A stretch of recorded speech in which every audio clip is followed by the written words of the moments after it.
এই ছোট লোকের বাচ্চা, তোকে আর কত বলবো আমার এসব ভালো লাগে না। তোকে আমি শুধু বন্ধুর চোখে দেখি, আর কিচ্ছু না। তারপরও কেন এসব নিয়ে পড়ে আছিস? কিন্তু ইভা, আমি তো তোকে বলার আগে গালে আর দুইটা পড়লো। শোন শাহন, বন্ধু আসোস, বন্ধুর মতোই থাক। আর যদি না পারিস তাহলে আর আমার সাথে কথা বলা বা যোগাযোগ করিস না। শাওনের কিছু না বলে সেখান থেকে চলে গেল। কি কিছু বুঝলেন না তো? তাহলে চলেন সব ক্লিয়ার করি। আমি সোহান, এখন তো সবাই শাওন বলেই ডাকে। এবার ইন্টার প্রথম বর্ষের ছাত্র, বাবা মার ছোট ভাই সিয়ামকে নিয়ে আমাদের ছোট পরিবার।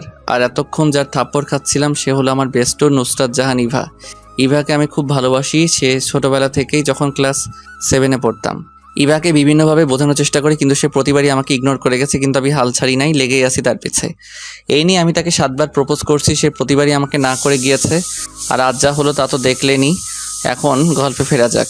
ভাবছি ইভাকে আর ডিস্টার্ব করবো না, বন্ধু আছি বন্ধুই থাক, না হলে এই অধিকারটা হারাবো। বাড়ি এসে রুমে শুয়ে আছি, কিছুই ভালো লাগছে না। মা এসে 2বার ডেকে গেছে দুপুরে খাবার খাওয়ার জন্য। কি রে, তোর কি কানে চায় না ডাক দিচ্ছে, নাকি তোর বাবাকে বলবো? বাবার কথা শুনে আমি তাড়াতাড়ি বিছানা থেকে উঠে পড়ি। মা তুমি যাও, আমি ফ্রেশ হয়ে আসতেছি। নিচে বাবাকে বলতে হবে না? এত করে ডাকলাম, উঠলে না, আর এখন বাবার কথা শুনতেই। মা যাও তো, আমি আসছি। ফ্রেশ হয়ে নিচে গিয়ে দেখি বাবা খেতে বসেছে। আমাকে দেখে বাবা বলল, বস, আজ এত তাড়াতাড়ি চলে আসলি যে? বাবা শরীরটা ভালো লাগছে না, তাই চলে আসলাম। তো এখন কেমন লাগছে? জি বাবা, ভালো। ইভা রাতে শুয়ে ভাবছে, না, আজ শাওনের সাথে একটু বেশি করে ফেলেছি। কালকে কলেজে গিয়ে সরি বলে দিব। বেচারাকে এইভাবে থাপ্পড় মারাটা আমার ঠিক হয়নি। পরের দিন কলেজে যেতে ইভার সাথে দেখা। আমি ইভাকে দেখেও না দেখার ভান করে চলে যেতেছিলাম। তখন ইভা আমাকে ডাক দিল। এই শাওন শোন। কি বলবে বলো? Shaon, I am sorry. ইভাকে থামিয়ে দিয়ে আমি বললাম, ছোট লোকদের সরি বলতে হয় না। আসলে শাওন, কালকে আমার মাথাটা এমনিতেই গরম ছিল, তার উপর আবার তুই এসব বলছিস, তাই কি বলতে কি বলে ফেলেছি আমি নিজেও জানি না। আপনারা ভাবছেন ইভার মাথা গরম ছিল কেন? তাহলে শুনুন। ইভার বান্ধবী সুবাকে একটি ছেলে ডিস্টার্ব করে, আর ইভা তার বান্ধবীরা মিলে ছেলেটাকে উত্তম মধ্যম দিয়েছিল, তাই মাথাটা আগে থেকেই গরম ছিল। আচ্ছা বাদ দাও এসব, চল ক্লাসে যাই। তুই যা, আমি আসতেছি। ইভা চলে গেল ক্লাসে। আমি হারামিগুলোরে খুঁজতেছি। খুঁজতে খুঁজতে পুকুর পাড়ে গিয়ে দেখি হারামিরা বসে আড্ডা দিচ্ছে। আমাকে দেখে তানিম বলল, আসছে বাংলার নবাব এতক্ষণে। এতক্ষণে আসবে না? তার তো আবার ইভার সাথে ডেটিং ছিল। তোরা কি চুপ করবি নাকি আমি আবার চলে যাব? হৃদয় আমার গালে হাত দিয়ে বলল, এখনো তো থাপ্পড়ের দাগ যায়নি, আবার ইভার কাছে গেছোস? তোর বসলাম, ওই না তোদের কাছে। বলেই ক্লাসের দিকে রওনা দিলাম। হারামিগুলো আমার সাথে সাথে ক্লাসে ঢুকলো। পিছনে বেঞ্চে বসে আড্ডা দিচ্ছি। কিছুক্ষণ পর স্যার আসলো। সবগুলো ক্লাস করে বাড়িতে দিকে রওনা দিলাম। কলেজ থেকে আমাদের বাড়ি বেশি দূর না, মাত্র 10 মিনিটের পথ, তাই পায়ে হেঁটেই বাড়ির দিকে রওনা দিলাম। কিছুক্ষণ পর পিছন থেকে কে জানি ডাক দিল। এই শাওন দাঁড়া। পিছনে তাকিয়ে দেখি ইভা একটা রিকশায় বসা। ওঠ, রিক্সায় ওঠ। না, আমি হেঁটে যেতে পারবো। বললাম না উঠতে। ইভার রাগি চোখ দেখে আমি আর কিছু না বলে রিকশায় উঠে বসি। তুই কি আমার সাথে এখনো রাগ করে আছিস? মনে মনে ভাবছি, মেয়েরা পারে বটে, এখন রাগ আমার এখনই ঠান্ডা। কি ভাবছিস এত কখন থেকে? কিছু না তো। হয়েছে, আর বলতে হবে না। নাম, এখন তোর বাড়ি এসে গেছি। আমি আর কিছু না বলে বাসায় এসে পড়ি। আমিও বাসায় চলে যাই। মেয়েটা কে ছিল রে? কোন মেয়ের কথা বলছো তুমি? নাকামি করিস না, এতক্ষণ যার সাথে রিক্সায় ঘুরে বেড়ালি। ও তো ইভা। ও, ইভা না হয় অন্য কেউ হলে আমার খবর করে ছাড়তো। ইভাকে মা চিনে, তাই কিছু বলেনি। মা, খিদে লাগছে, খাবার দাও। তুই ফ্রেশ হয়ে আয়, আমি খাবার বাড়ছি। আমি ফ্রেশ হয়ে খেয়ে নিলাম। তার বিছানায় শুয়ে দিলাম একটা ঘুম। বিকাল বেলা তানিমের কলে ঘুম ভাঙলো। কল ধরতেই, এই হারামি, কখন থেকে কল করে যাচ্ছি, তোর ধরার নামই নেই। তাড়াতাড়ি শ্যামলতলি আয়, সবাই বসে আড্ডা দিচ্ছি। 5 মিনিট অপেক্ষা করো, আমি 10 মিনিটে আইতেছি। তারপর ফ্রেশ হয়ে শ্যামলতলি গেলাম। বন্ধুদের সাথে আড্ডা দিয়ে রাতে বাড়ি ফিরলাম। এইভাবে চলছিল দিনকাল। দেখতে দেখতে 2টা বছর চলে গেল। এইচএসসি পরীক্ষা চলে এলো। ভালোভাবে পরীক্ষাও দেই, আল্লাহর রহমতে ভালো রেজাল্টও করি। শুধু আমি না, ইভাও ভালো রেজাল্ট করেছে। দুইজনে একই ভার্সিটিতে চান্স চাই এবং ভর্তি হয়, তবে ইভা জানে না। তবে সেদিনের পর থেকে ইভাকে আর ভালোবাসি কথাটা বলিনি, শুধু মনের মধ্যে রয়ে গেল। কি রে, আর কত ঘুমাবি? আজ না তোর ভার্সিটির প্রথম দিন, প্রথম দিনই লেট করবি নাকি? মার কথা শুনে লাফ দিয়ে বিছানা হতে ওঠে। মা তুমি নাস্তা রেডি করো, আমি আসতেছি। ফ্রেশ হয়ে রেডি হয়ে নিচে গিয়ে দেখি বাবা খাবার টেবিলে বসে আছে। কি ঘুম ভাঙলো? জি বাবা। শুনলাম আজ নাকি কলেজে যাবি। জি বাবা। বাবাকে আমি খুব ভয় পাই, তাই বাবার সামনে বেশি কথা বলি না। নাস্তা করে কলেজে যাওয়ার সময় বাবা একটা চাবি এগিয়ে দিয়ে বলল, এই নে ধর। কিসে চাই বাবা এটা? বাইরে গিয়ে দেখ। বাইরে এসে দেখি একটা বাইক রাখা। বাইকটা দেখে দৌড়ে গিয়ে বাবাকে জড়িয়ে ধরে বলি, আমার সুইট বাবা। মা। হয়েছে হয়েছে, এবার যা। বাইকে উঠে বাইজিতে একটা কল দিলাম। মামা কই তুই? আমি তো বাসায়। তাড়াতাড়ি নিচে আয়, কলেজে যাব। ও আপনাদেরকে তো বলতে ভুলে গেছি, 3 হারামিগুলো আমার সাথে ভর্তি হয়েছে। বাইজিৎকে নিয়ে আমি কলেজে চলে আসি। তানিম আর হৃদয়কেও বলেছি চলে আসতে, তারাও এসেছে। সবাই বসে আড্ডা দিচ্ছি, এ সময় ইভা আসলো। ইভাকে দেখে তো আমি পুরাই ফিদা হয়ে গেলাম। এ তো সাক্ষাৎ পড়ি। ইভাকে দেখে আবারও ক্রাশ খেলাম। কিরে তোরা এখানে? ইভা জানতো না আমরা এখানে ভর্তি হয়েছি, বাট আমি জানতাম। আমারও তো একই প্রশ্ন, তুই এখানে? তুই তো আগে বললি না এই কলেজে ভর্তি হইছিস। তোকে বলে তো আর তুই এই কলেজে ভর্তি হতি না। কিছু বললি? না তো, ক্লাসে চল। আমরা সবাই ক্লাসে চলে গেলাম। ক্লাসে গিয়ে তো আমি পুরাই অবাক। তুই এখানে? রিক্তা আমার ফ্রেন্ড, আমার সাথে এসএসসি দিয়ে ময়মনসিংহ চলে গেছিল তার মামার বাড়িতে। সেখান থেকেই এইচএসসি পাস করেছে। রিক্তা আমাকে দেখে চিৎকার দিয়ে শাওন বলে জড়িয়ে ধরলো। আপনাদের বলে রাখি, রিক্তা আগে থেকে আমার প্রতি কিছুটা দুর্বল। কতদিন পর তোর সাথে দেখা, প্রায় 2 বছর, আর তোর নাম্বার বন্ধ কেন? আরে আস্তে আস্তে, আমার নাম্বার চেঞ্জ করেছি, তাই তুই কলে পাসনি। এরই মাঝে স্যার চলে আসলেন এবং প্রথম দিনের ক্লাস তাই পরিচয় পর্ব দিয়ে শুরু করলেন। প্রথমে স্যার তার পরিচয় দিলেন, তারপর একে একে সব ছাত্ররা পরিচয় দিল। ক্লাস শেষে ক্যাম্পাসে কিছুক্ষণ বন্ধুদের সাথে আড্ডা দিয়ে বাসায় আসার সময় হঠাৎ পিছন থেকে কে যেন বলে উঠলো, কিরে বাইক কবে কিনলি? আমি পিছনে তাকিয়ে দেখি ইভা। আজকেই বাবা গিফট করলো। তো আমাকে কি লিভ দিবি না? কি তোকে না করেছি? ওঠ। ইভার বাসায় নামিয়ে দিয়ে আমি বাসায় চলে আসি। তারপর থেকে প্রায়ই আমি ইভাকে ড্রপ করে বাড়ি দিয়ে আসতাম। কলেজ, বাড়ি আর আড্ডা এভাবে কেটে যায় আর 3টা মাস। সকালবেলা ফোনে রিংটোনে ঘুম ভাঙলো। রিসিভ করতেই, হারামি, তোর না 9টায় ক্যাম্পাসে থাকার কথা?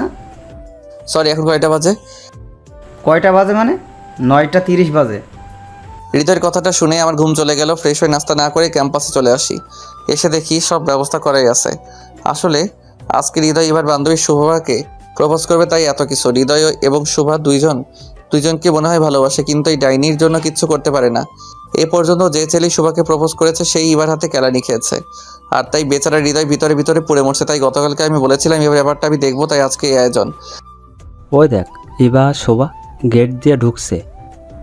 আচ্ছা, ইভাকে আমি দেখছি আর শুভাকে এখানে পাঠিয়ে দিচ্ছি বলে ইভার কাছে আসলাম। ইভা চলো ফুচকা খাওয়াবো।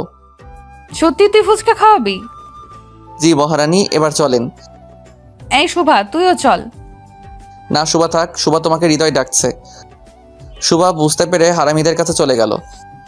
এই তুই শোভাকে ভাগিয়ে দিলি কেন? আসলে আমার কাছে বেশি টাকা নাই, তাই তোর যদি শর্ট পড়ে ফুচকা, তাই তাকে পাঠিয়ে দিয়েছি। ডাহা মিথ্যা কথা, ইভা যাতে বুঝতে না পারে তাই এটা বললাম। ইভাকে নিয়ে আমি ক্যান্টিনে চলে আসছি। ইভা ইচ্ছা মতো ফুচকা খেলো। এদিকে শুভা হৃদয়ের কাছে আসলো। শোভা, তোমার চোখটা বন্ধ করো। কেন? আরে করতে বলছে, করেই দেখ না। শুভা চোখ বন্ধ করলে হৃদয় হাঁটু গেড়ে বসে গোলাপ ফুলটা শুভার সামনে ধরে। I love you Shobha, do you love me? Shubha চোখ খুলে তো অবাক। ক্যাম্পাসে সবার সামনে এভাবে প্রপোজ করে, কি বলবে বুঝে উঠতে না পেরে আই লাভ ইউ টু। সবাই হাততালি দিয়ে উঠলো। আমি আর ইভা এসে দেখি সবাই ক্লাসে চলে গেল। তাই ইভা বলে উঠলো, শাওন চল আজকে তোর বাইকে ঘুরি। আমি কিছু একটা ভেবে বললাম, চলো। কিছুক্ষণ ঘোরাঘুরি করে দুপুরে বাসায় চলে আসি। ফ্রেশ হয়ে দুপুরে খাবার খাই। হাতে কোনো কাজ না থাকায় বেলকনিতে বসে গল্প লিখতে শুরু করি। আর গল্প লিখতে বসলেই কেন জানি না ইভার কথা মনে পড়ে। পড়বেই বা না কেন, আমার গল্প তো শুধু ইভাকে ঘিরে। ইভার কথা মনে পড়তে ইভাকে একটা কল দিলাম, ধরলো না। কি ব্যাপার ইভা, কল ধরলো না কেন? আবার দিলাম, ধরলো না। 10 বারের মাথায় কল ধরলো। ইভা কল ধরছিলে না কেন? তুমি ঠিক আছো? একটা কাজ করছিলাম। ইভা তোর কণ্ঠ এমন লাগছে কেন? সত্যি করে বল, তুই ঠিক আছিস? আচ্ছা পরে কথা বলি, আমার ভালো লাগছে না। ইভার কথা শুনে বুঝলাম কোনো একটা গন্ডগোল আছে, কিন্তু কি? আমাকে যে করেই হোক জানতে হবে। বেলকনি বসে থাকতে আর ভালো লাগছে না, তাই বাসার বাইরে চলে আসি আমি। হারামিদের কল দিয়ে বলি সেমতলি আসতে। সেমতলি হলো আমার বন্ধুরা বসে যে জায়গায় আড্ডা দেয় সেই জায়গার নাম। কিছুক্ষণ পর সব হারামিরা চলে আসলে জমিয়ে আড্ডা দিই। বাসায় ফিরি রাত 10টায়। অবশ্য আম্মু একটু বকা দিয়েছিল, কিন্তু আব্বুর জন্য বেঁচে যাই। ফ্রেশ হয়ে রাতের খাবার খেয়ে শুয়ে ভাবছি এবার কি হলো। এবার কথা শুনে মনে হলো এবার কিছু একটা নিয়ে টেনশনে আছে। না, এসব ভেবে এখন আরামের ঘুমটা হারাম করব না। কালকে ইভার কাছ থেকে সব জেনে নেব। পরের দিন ক্যাম্পাসে একা একা বসে আছি। ইভার বিষয়টা নিয়ে টেনশন হচ্ছিল, তাই আগে কলেজে এসে পড়ি। হারামিগুলো এখনও আসেনি।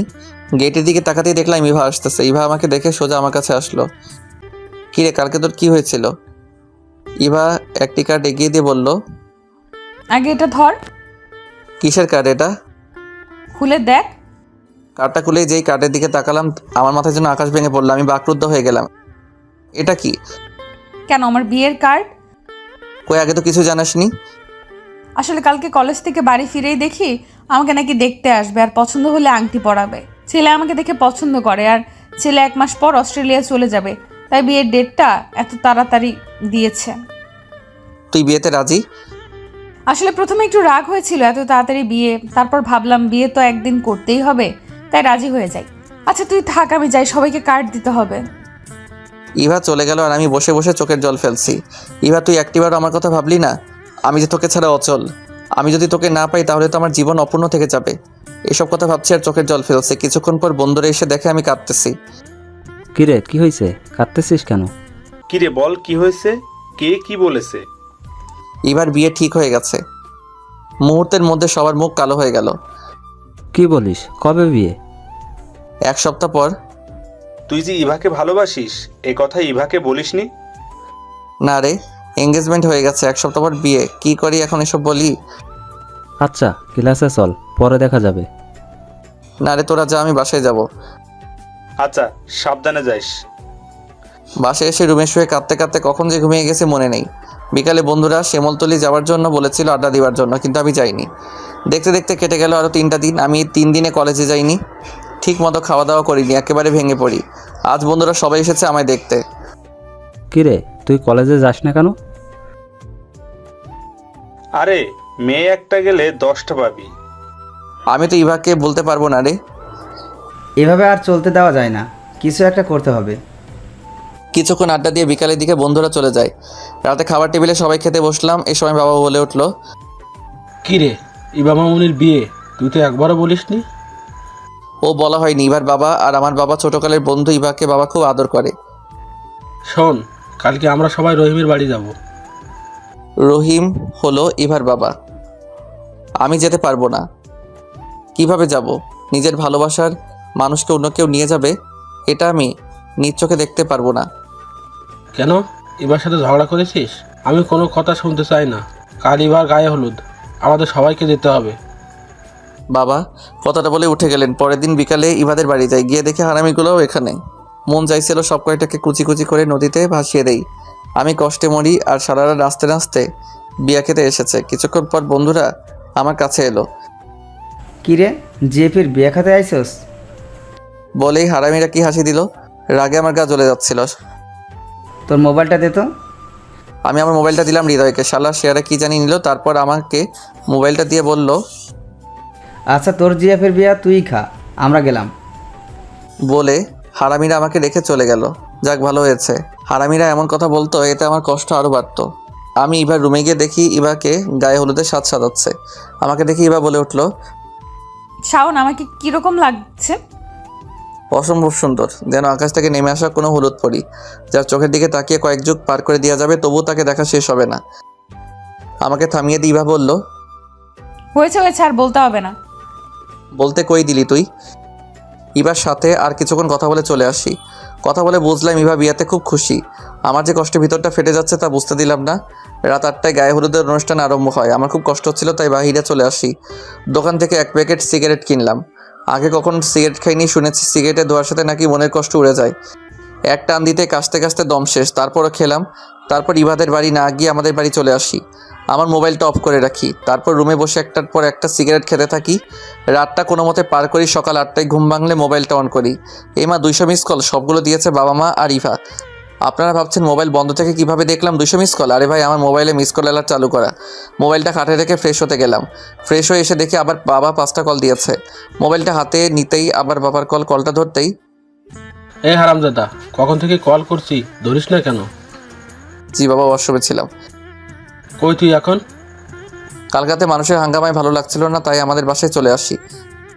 ভালো লাগছিল না তো আমাদের বলে যেতে পারতি। আর শোন, তাড়াতাড়ি তুই রহিমের বাসায় আয়। জি বাবা, আসতেছি।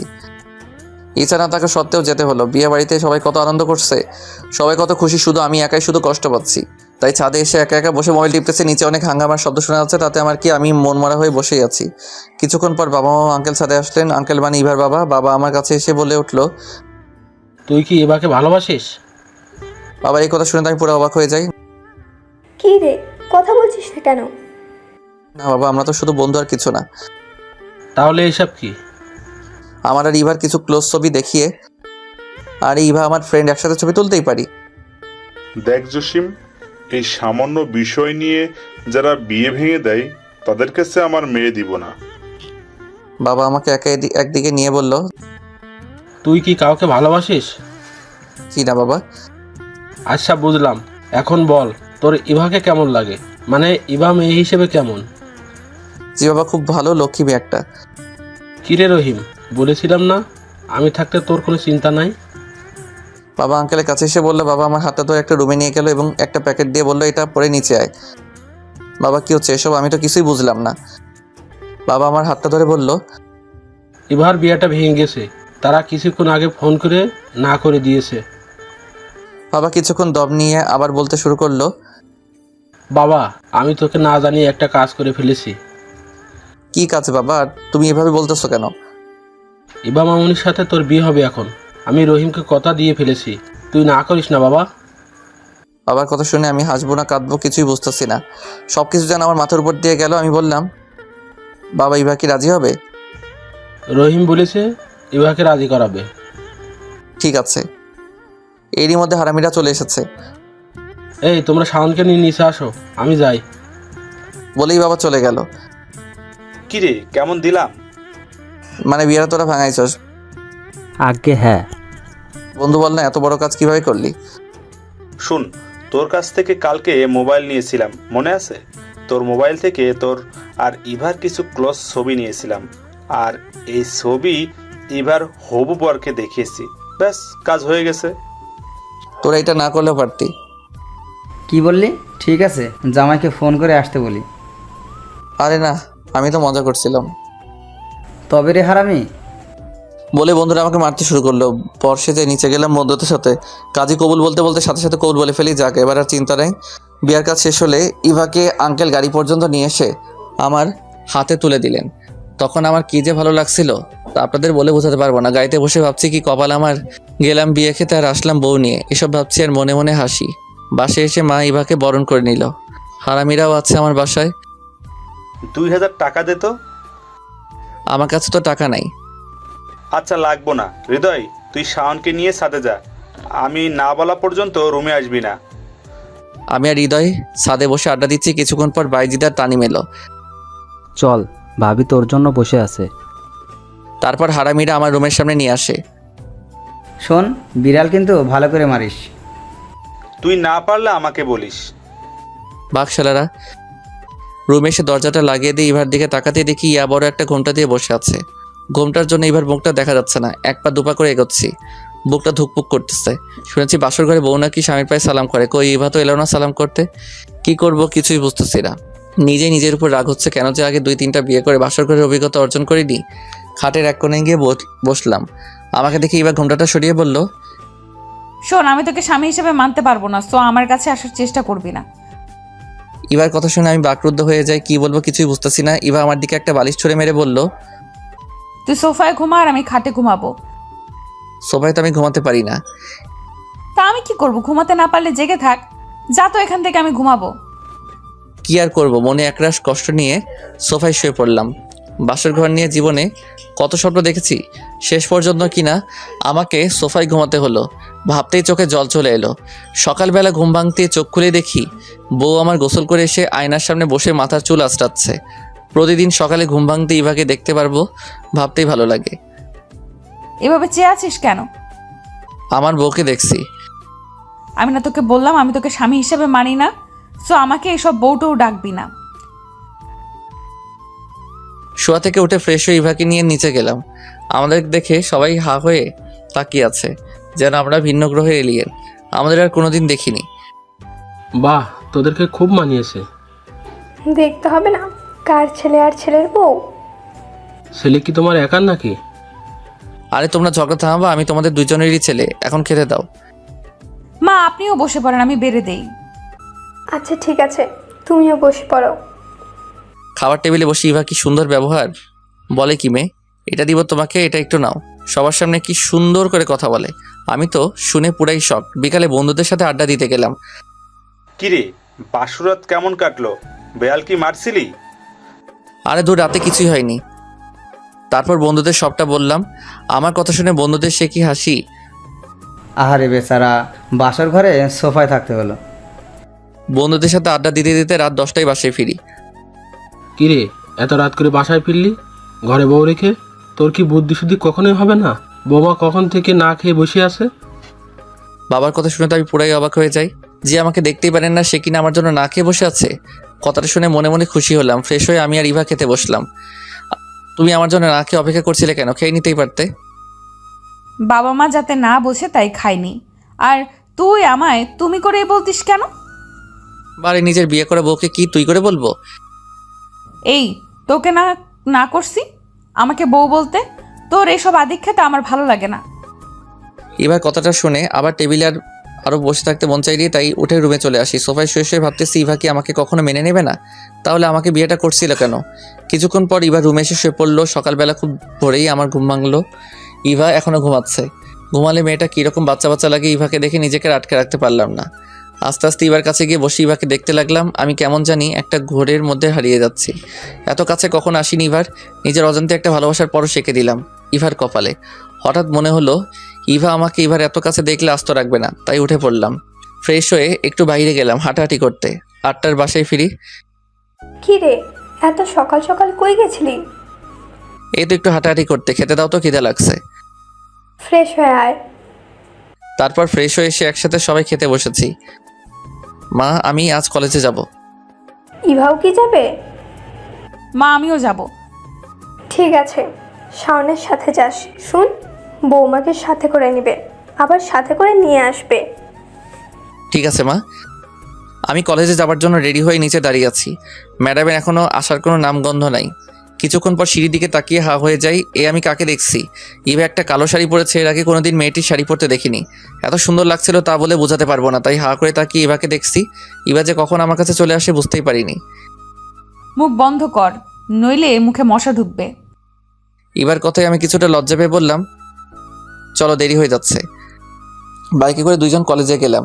গিয়ে দেখে হারামিরাও এসেছে। সবাই বসে আড্ডা দিচ্ছি। এরই মাঝে রিক্তা আসলো। এতদিন কলেজে আসছো নাই কেন? এমনিতেই কাজ ছিল বাড়িতে। ও, এখন কাজ শেষ হয়েছে? তারপর সবাই বসে কিছুক্ষণ আড্ডা দিয়ে ক্লাসে চলে আসি। ক্লাসে এসে দেখি ইভা ক্লাসে নেই। কিছুক্ষণ পর স্যার আসে ক্লাসে। এখনও ইভার আসার নাম নেই। ক্লাস শেষে বাইরে গিয়ে ইভাকে খুঁজতে লাগলাম। খুঁজতে খুঁজতে ক্যান্টিনে গিয়ে দেখি ইভা একটি ছেলের সাথে হাসাহাসি করে কথা বলছে। দেখে আমার খুব রাগ হচ্ছিল, কিন্তু এখানে কিছু বলা যাবে না। যা বলার বাড়িতে গিয়ে বলবো, তাই আগে সেখান থেকে চলে আসি। কলেজ শেষে ইভার জন্য দাঁড়িয়ে আছি। ইভা এখন আসার নাম নাই। প্রায় 20 মিনিট পর সেই ছেলেটির সাথে ইভা আসলো। ছেলেটিকে বিদায় দিয়ে আমার কাছে আসলো। চল। আমি আর কিছু না বলে আগে বাইক স্টার্ট করে দিয়ে বাসে চলে আসি। রুমে এসে ইভাকে বলি, ছেলেটিকে আর তার সাথে তোমার এত কিসের কথা? ছেলেটি যেই হোক, তোকে বলতে যাব কেন? বলতে হবে আমাকে, কারণ আমি তোমার স্বামী। স্বামী মাই ফুড, তোকে আমি স্বামী হিসেবে মানি না। শোন, তোকে আমি 6 মাস পর ডিভোর্স দিব। সো আমার ব্যাপারে তুই নাক গলাতে আসবি না। ইভার মুখে ডিভোর্সের কথাটা শুনে আমার মাথায় যেন আকাশ ভেঙে পড়লো। আমি আর কিছু না বলে রুম থেকে বেরিয়ে পড়ি। ছাদে গিয়ে সিগারেট ধরালাম। আগে সিগারেট খেতাম না, এখন ইভার অবহেলায় সিগারেট ওই আমারই একমাত্র সঙ্গী। এভাবেই কেটে যায় 1 মাস। ইভা এখন আমার সাথে আগের মতো কথা বলে না। আমি কথা বলার বহু চেষ্টা করি, কিন্তু ইভা শুধু হ্যাঁ বা না উত্তর দেয়। তাই আমিও বেশি কিছু বলি না। সকালে ফ্রেশ হয়ে নাস্তা করে ইভাকে নিয়ে কলেজে গেলাম। ক্যাম্পাসে গিয়ে দেখি বন্ধুরা সবাই বসে আছে, কিন্তু সবার মন খারাপ। কিরে তোরা সবাই মুখটা এমন বাংলার প্যাঁচার মতো করে রাখছস কেন? মিমের বিয়ে ঠিক হয়ে গেছে।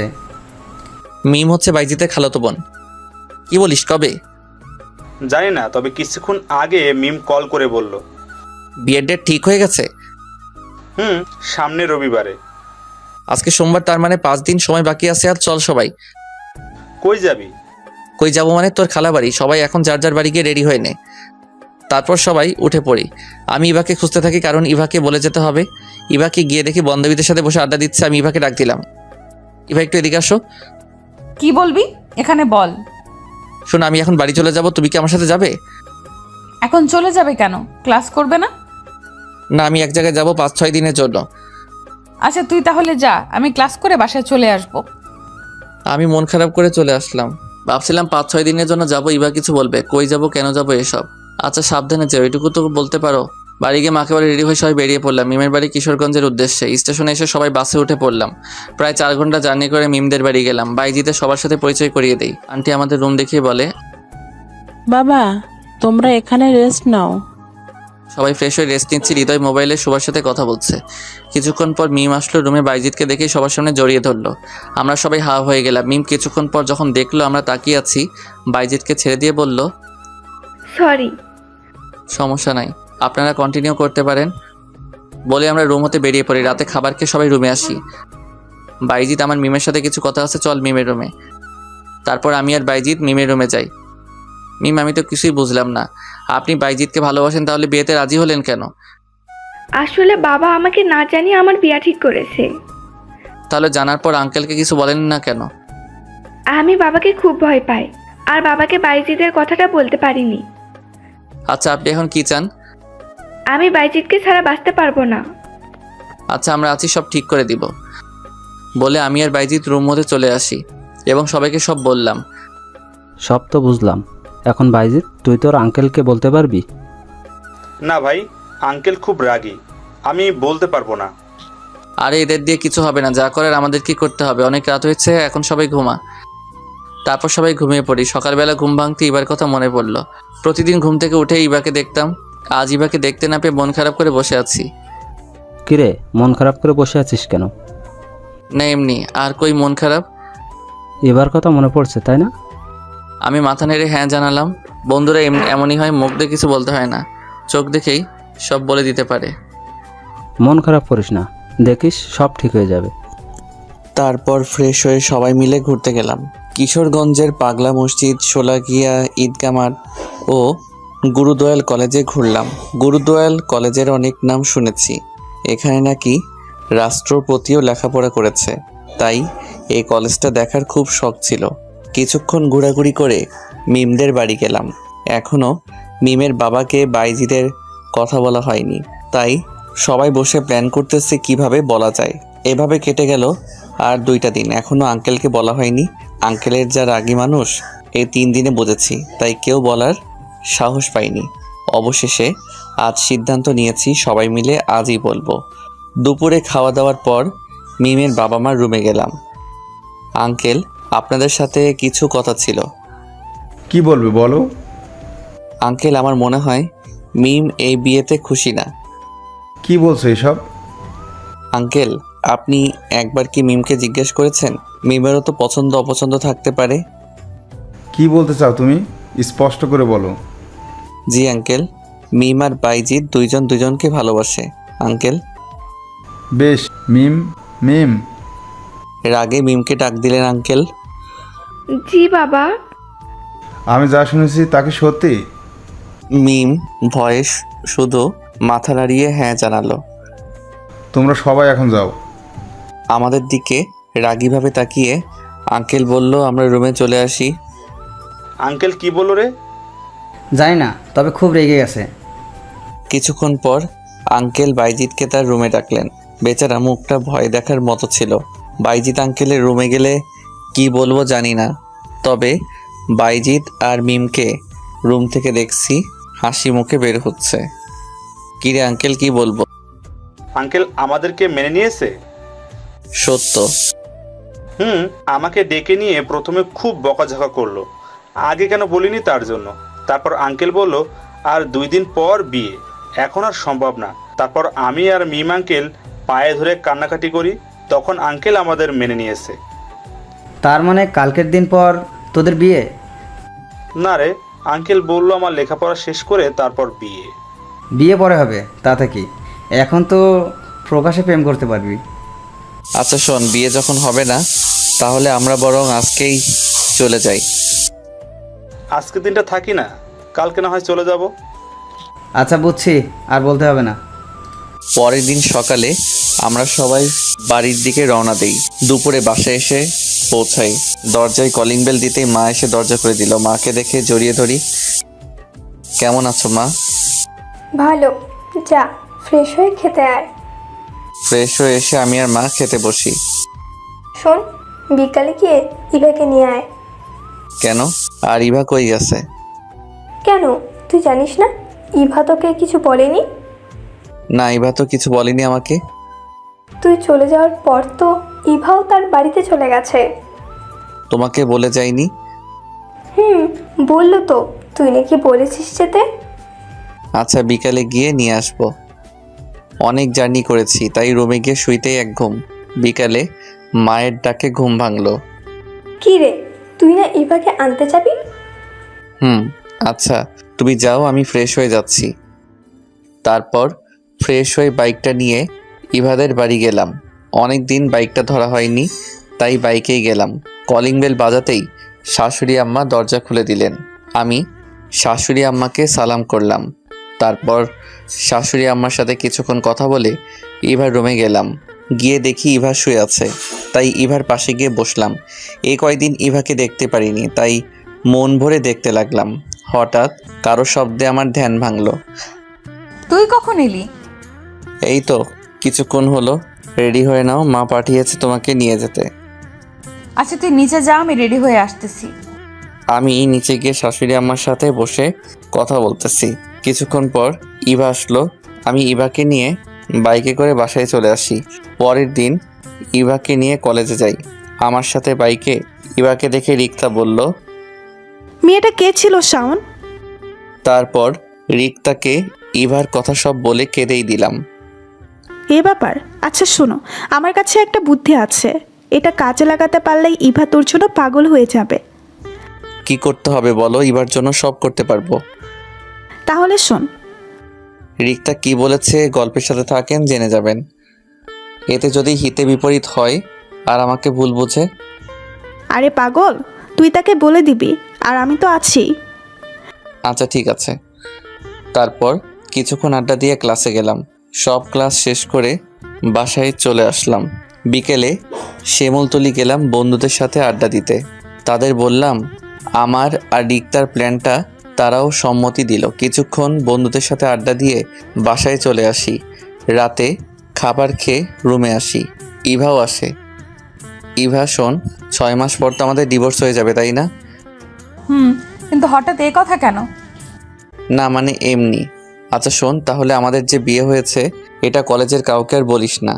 তুই তোর বান্ধবীদেরও না করিস কাউকে বলতে, আর আমিও আমার বন্ধুদের বলবো। আচ্ছা ঠিক আছে।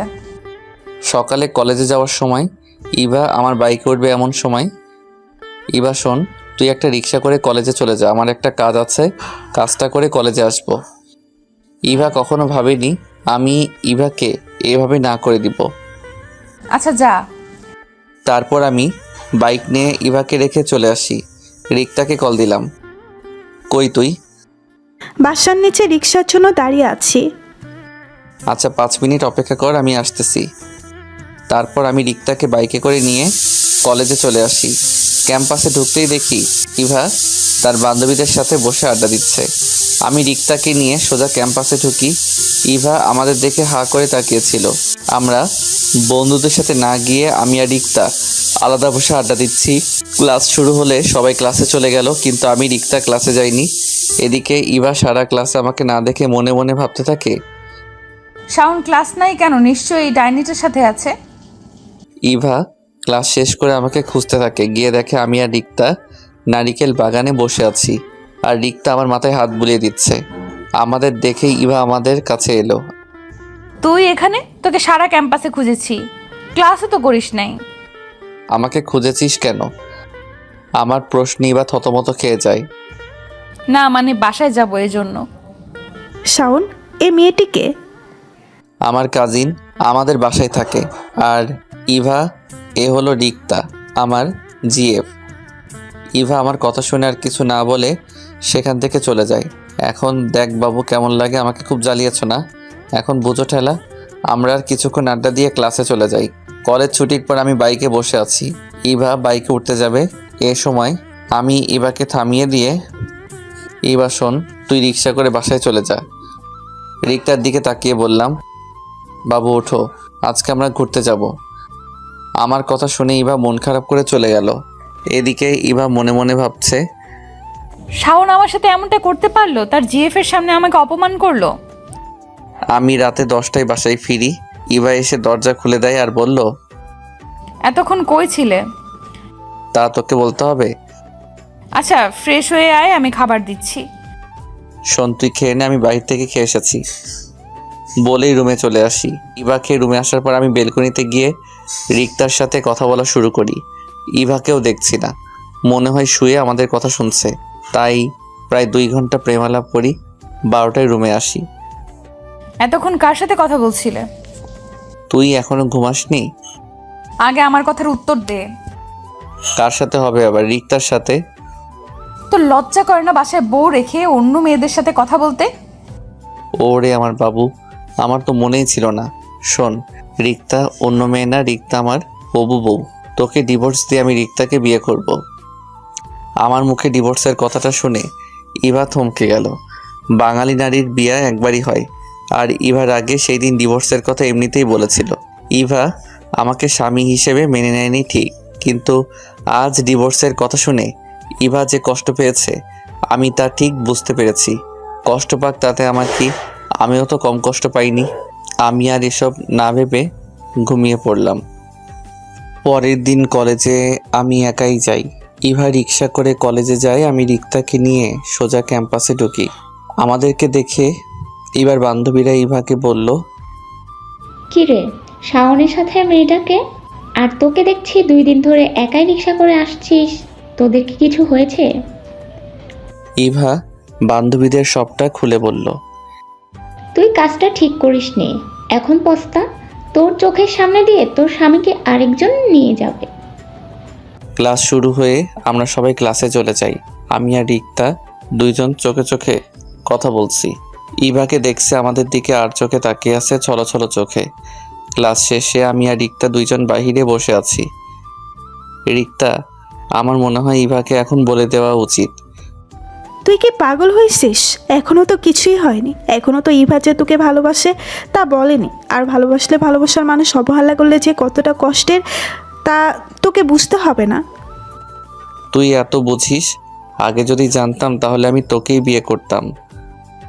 কথাটা বলেই সামনে তাকিয়ে দেখি ইভা দাঁড়িয়ে আছে। আমি আর কিছু না বলে ইভাকে দেখিয়ে রিক্তার কোলে শুয়ে পড়ি। এখানে কি হচ্ছে? দেখছিস না আমরা প্রেম করছি? ইভা আমার কলার ধরে দাঁড় করিয়ে বলল, লজ্জা কর না তোর বউ থাকতে একটা রাস্তার দুশ্চরিত্র মেয়ের সাথে প্রেম করতে? ইভা, রিক্তাকে নিয়ে কোনো বাজে কথা বললে ভালো হবে না বলে দিলাম।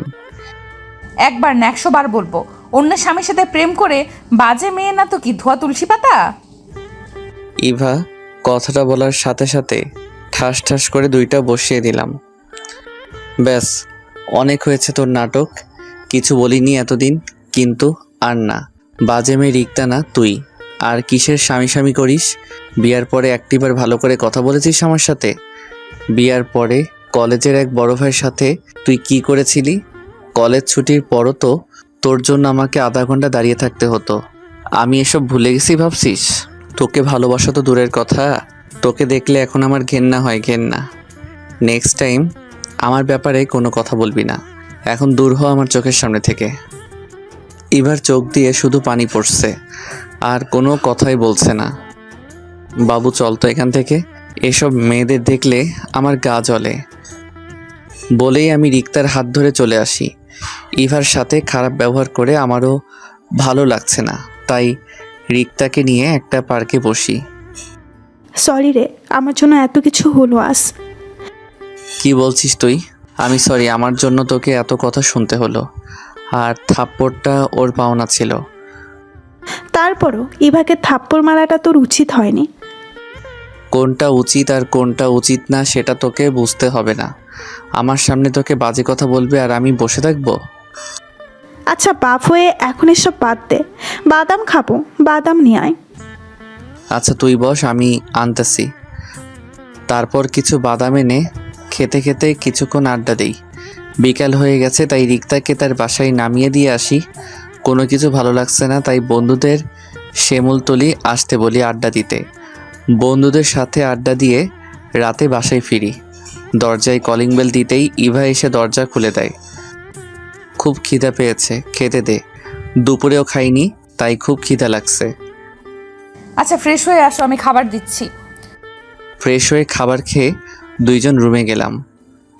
শোনো, তুমি চাইলে খাটে ঘুমাতে পারো। তোর সাথে ঘুমানোর ইচ্ছা আমার নাই। বলেই বেলকনিতে গিয়ে রিক্তাকে বলে দিলাম। তোর বউ কি করে রে? কি আর করবে, খাটে বসে বসে চোখের জল ফেলছে। কলেজের ব্যাপারে তোকে কিছু বলেছিল? না, কিছুই বলেনি, তবে বাসায় আসার পর থেকে তুমি করে বলতেছে।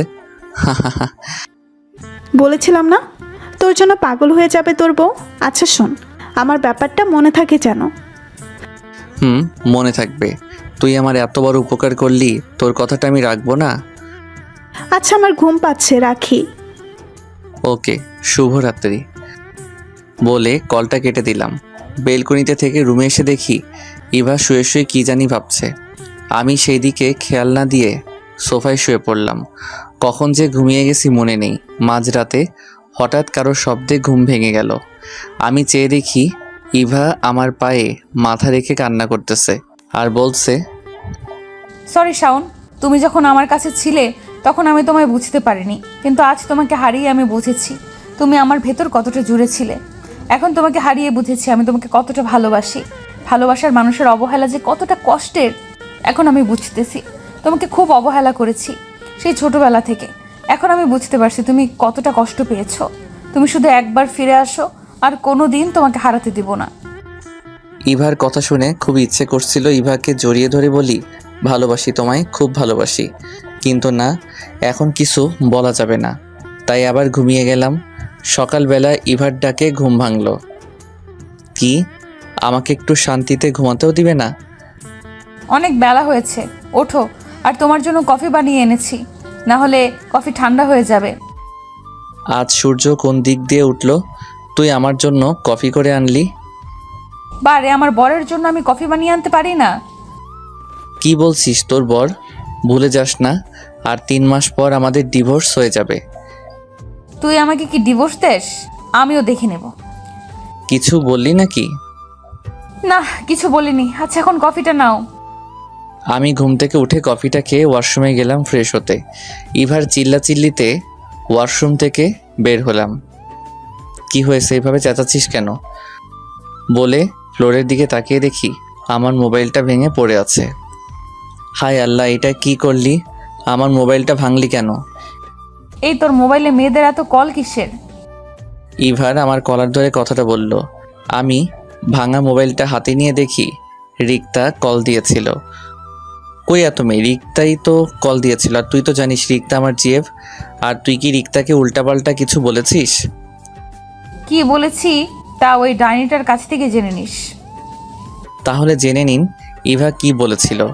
আমি যখন ঘুম থেকে উঠে রিক্তাকে একটা SMS পাঠিয়েছিলাম কল দেওয়ার জন্য, আর এটাও বলেছিলাম যে কলটা ইভা ধরবে। আমি ইভাকে জ্বালানোর জন্য রিক্তাকে দিয়ে কলটা করাই। ইভা কল রিসিভ করতেই, বাবু তোমার ঘুম ভাঙলো? শোন, রাস্তা করার দরকার নেই, তাড়াতাড়ি কলেজে চলে আসো, আমি তোমার জন্য বিরিয়ানি রান্না করে আনবো। এই মেয়ে, তো সমস্যা কি? আমার স্বামীর জন্য আমি থাকতে তুই রান্না করে আনতে যাবি কেন? কি বললি? তোর স্বামী শাওন তো তোকে ডিভোর্স দিয়ে আমাকে বিয়ে করবে, আর 3 মাস পর। শোন ডাইনি, আমার স্বামীর দিকে তুই যদি চোখ তুলেও তাকাস তাহলে তোর চোখ আমি তুলে নেব। আমি কি করে বসে বসে আঙুল চুষবো? শাওন, শুধু আমার কথাটা মনে রাখিস। ইভা আর কিছু না বলে আছাড় দিয়ে আমার স্বাদের মোবাইলটা ভেঙে ফেলে। এই যা, এইটুকুর জন্য আমার মোবাইলটা ভেঙে ফেললো। আমি আর কিছু না বলে রেডি হয়ে নিচে গেলাম নাস্তা করতে। নাস্তা করে আমি যথারীতিতে ইভাকে রেখে কলেজে গেলাম। গিয়ে দেখি বন্ধুরা বসে আড্ডা দিচ্ছে, তাই তাদের সাথে বসলাম। কিরে, তোর কি অবস্থা? আজকাল তো ক্যাম্পাসে আমাদের সাথে বসিসই না, তা আজ কি মনে করে? তোরা তো জানিস আমি একটা মিশনে আছি। তো শুনি আপনি কি মিশনে আছেন? আরে তুই আয়, বস বস। বসবো না। শাওন, চল না, ফুচকা খাবো। চল ক্যান্টিনে। ক্যান্টিনে না, বাইরে রাস্তায় দাঁড়িয়ে খাওয়ার মজাই আলাদা। আচ্ছা চল। কি আর করার, রিক্তাকে নিয়ে কলেজের সামনে মরে গেলাম ফুচকা খেতে। হঠাৎ সামনে চেয়ে দেখি ইভা রিক্সা করে কলেজের দিকে আসতেছে। ইভাকে দেখে আমি, হ্যাঁ করো তো বাবু। কিরে, হঠাৎ রাস্তার মধ্যে তোর এত প্রেম আসলো কোথা থেকে? পিছনে তাকিয়ে দেখো। রিক্তা পিছনে তাকিয়ে দেখে ইভা। তাই তো বলি, এত প্রেম আসলো কই থেকে? ইভাকে দেখে রিক্তা আমাকে আর আমি রিক্তাকে ফুচকা খাইয়ে দিতে লাগলাম। আমাদের প্রেম দেখে ইভা রিক্সা হতে নেমে আমার হাত থেকে ফুচকার প্লেটটা নিয়ে একটা আছাড় মারলো। কি হচ্ছে এসব? এটা রাস্তা, সো আস্তে কথা বলো। তোকে না বললাম এই ডাইনির সাথে না যেতে? তাহলে তুই তার সাথে কি করছিস? দেখিস না দুইজন প্রেম করছি, তুই তো এসে দিলি সব শেষ করে। তুই আজ বাসায় আয়, তোর মজা দেখাবো। এতদিন তোকে কিচ্ছু বলি নাই, তাই লাই পেয়ে গেছিস। বলেই ইভা রাগে ফুঁসতে ফুঁসতে রিক্সায় উঠে বাসার দিকে চলে গেল। এই, তুই ইভাকে এত রাগালি কেন? এমনিতেই, এখন না আমার ইভাকে রাগাতে ভালো লাগে। হা হা হা হা। আচ্ছা, তুই ইভাকে সত্যিটা কবে বলবি? ইভার জন্মদিন সামনে মাসের 8 তারিখ। ভাবছি ইভাকে সেই দিব, সারপ্রাইজ দিব, সবটা বলে নতুন করে আবার প্রপোজ করব। তার মানে আরও 1 মাস ইভাকে কষ্ট দিবি? জি মহারানী, আমিও কম কষ্ট পাইনি। এখন চলো, ক্লাস করতে হবে। ফুচকার বিল দিয়ে আমি আর রিক্তা বাইকে করে কলেজে চলে আসি। বাইকটা রেখে আমি আর রিক্তা ক্লাসে চলে যাই। কলেজ ছুটির পর আমি রিক্তাকে তার বাসায় নামিয়ে দিয়ে আমি বাসায় চলে আসি। বাসায় কলিং বেল দিতেই মা এসে দরজা খুলেই আমার কানটা ধরে বলতে লাগলো, ইভাকে তুই নাকি মেরেছিস আর তাকে নাকি রাস্তায় নামিয়ে দিয়েছিস। ইভা যে এতদিন রিক্সা করে কলেজে যায় মা জানে না। মা আমি তো কিছু করিনি। তাহলে মেয়েটি কলেজে না গিয়ে রুমে এসে কান্নাকাটি করছে কেন? কখন থেকে ডাকছি, দরজা খুলছে না। তুই যা, তোর আমার বাড়িতে জায়গা নেই। তুমি না আমার লক্ষ্মী মা, আমার সোনা মা, এরকম করছো কেন? তোমার এই দুধের বাচ্চাটা কই যাবে বলো? জায়গা নেই বলছি, মানে জায়গা নেই, ব্যাস। বলেই মুখের উপর দরজাটা লাগিয়ে দিল। যা শালা, এখন আমি কি করি? যাই বন্ধুদের সাথে আড্ডা দেই। রাতে বাবা বাসায় আসলে তখন বাসায় আসবো। বন্ধুদের সাথে আড্ডা দিয়ে রাতে 10টায় আবার বাসায় আসি। কলিং বেল দিতেই মা দরজা খুলে দেয়। আমাকে দেখেই মা জড়িয়ে ধরে। আমি হতবাক হয়ে যাই। তোকে একটু বকা দিয়েছি বলে কি আমাদের ছেড়ে চলে যাবি? মা তুমি কাঁদতেছো কেন? আমি তো কোথাও যাইনি। তুই বল, কোনো দিন এরকম করবি না। ঠিক আছে, আর এরকম করব না। সেই সকাল থেকে না খাওয়া, চেহারার কি করেছিস দেখ। তোর জন্য ইভাও কিছু খায়নি। যা, ইভাকে নিয়ে খেতে আয়। আমি রুমে গিয়ে দেখি ইভা শুয়ে শুয়ে কান্না করছে। ইভার কান্না দেখে আমার ভিতরটা পুড়ে যাচ্ছে। না, আর মেয়েটাকে কষ্ট দেব না। তাকে কষ্ট দিয়ে তো আমি সুখে নাই, আমিও তো তার দ্বিগুণ কষ্ট পাচ্ছি। কি হয়েছে, এভাবে কান্না করছিস কেন? সেটা তোমাকে জানতে হবে না।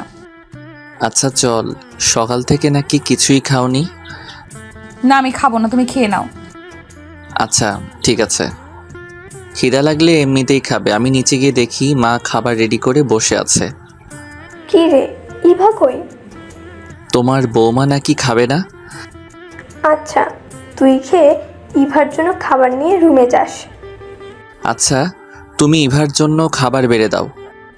রাক্ষসটা একবার না করতেই চলে গেল।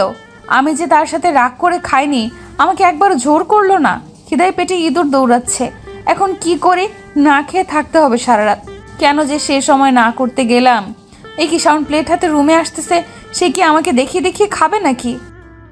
এই নাও, আমি জানি তোমার খিদে পেয়েছে, খেয়ে নাও। না, আমি খাবো না। ভালো করে বলছি তো, তাই কানে যায় না। খেতে পারি, একটা শর্ত। কি শর্ত শুনি?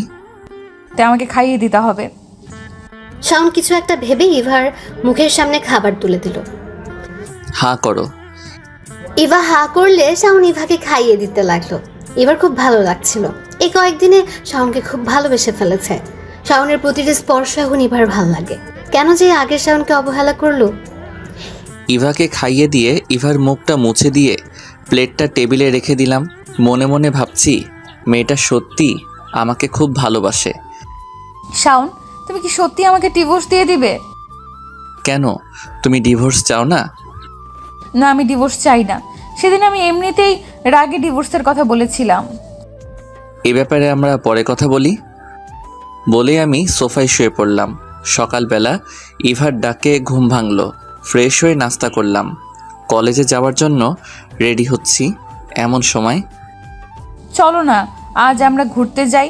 অনেক দিন হলো তোমার সাথে ঘুরতে যাই না। না, আজকে রিক্তাকে নিয়ে মুভি দেখতে যাব। আজকে সময় নেই। আমি এমনিতেই বানিয়ে বললাম। রিক্তার কথা বলাতে ইভার মনটা খারাপ হয়ে গেল। শুধু রিক্তা রিক্তা রিক্তা, কি আছে এই মেয়ের মধ্যে যা আমার মধ্যে নেই? রিক্তাকে আমার থেকেও বেশি সুন্দরী। রিক্তার মধ্যে কি আছে শুনতে চাও? রিক্তা তোমার মতো অহংকারী না।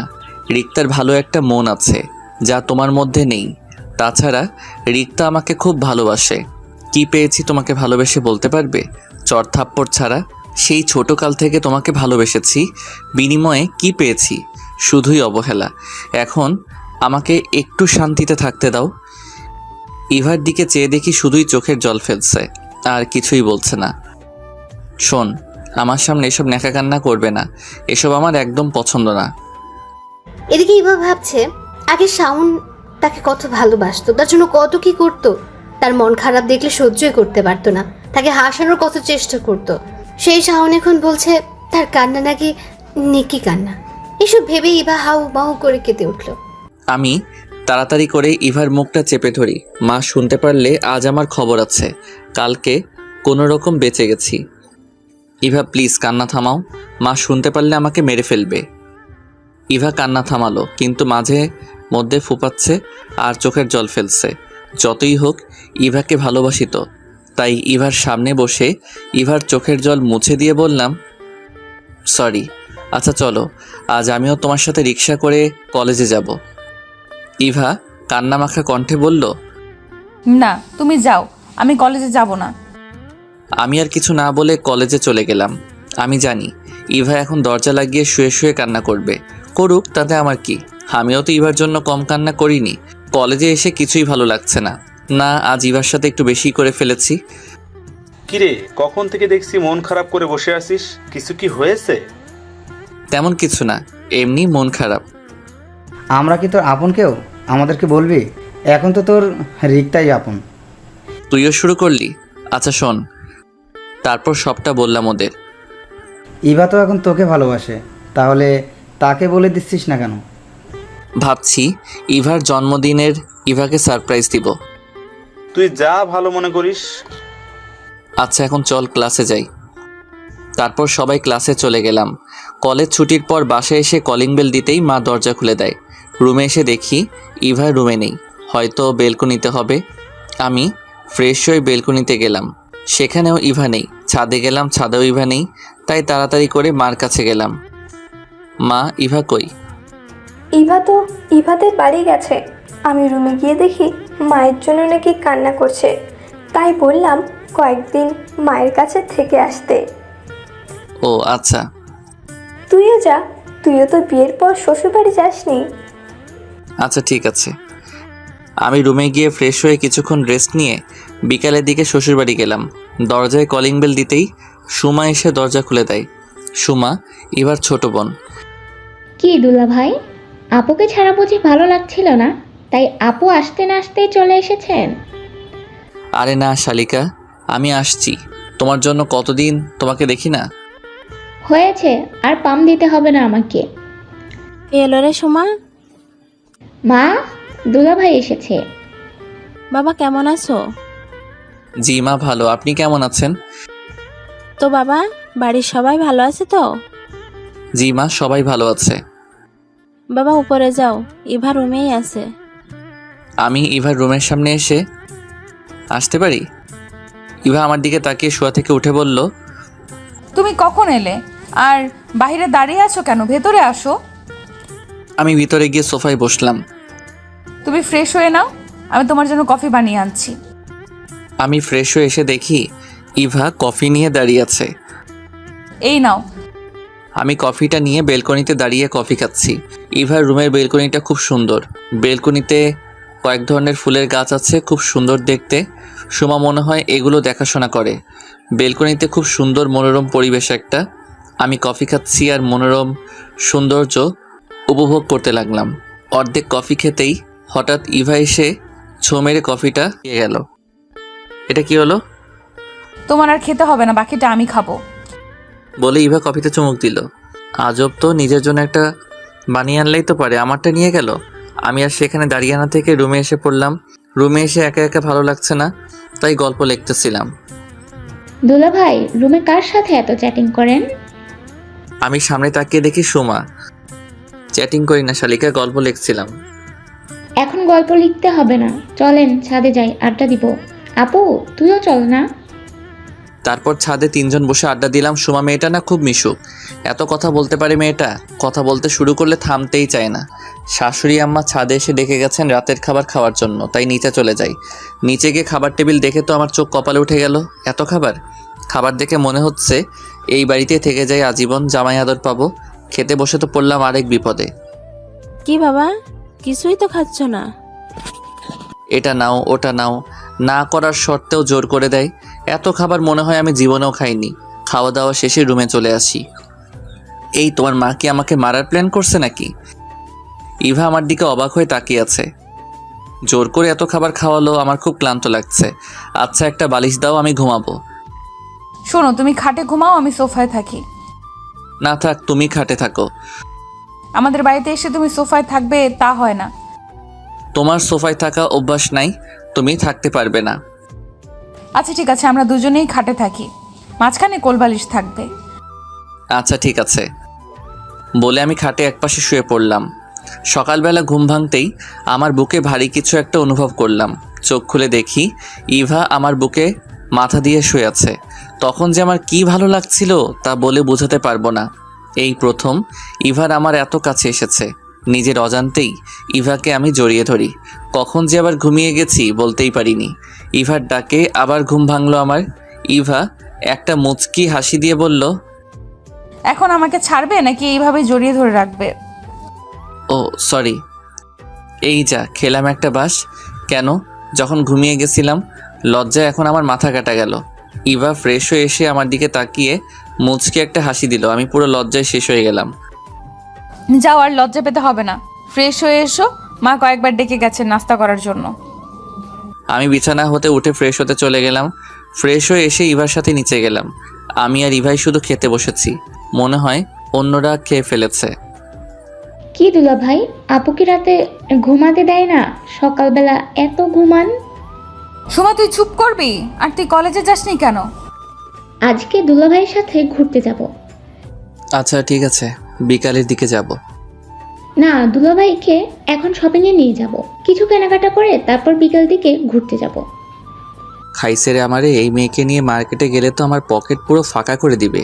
বিয়ে করলে এই এক জ্বালা, শ্বশুরবাড়ি গেলে শালা শালিকা পকেট পুরো ফাঁকা করে ফেলে। লজ্জায় কিছু বলাও যায় না। যারা বিয়ে করেছেন তারা এই বিষয়ে আমার থেকেও বেশি জানেন। দুপুরের দিকে সুমাকে নিয়ে মার্কেটে গেলাম।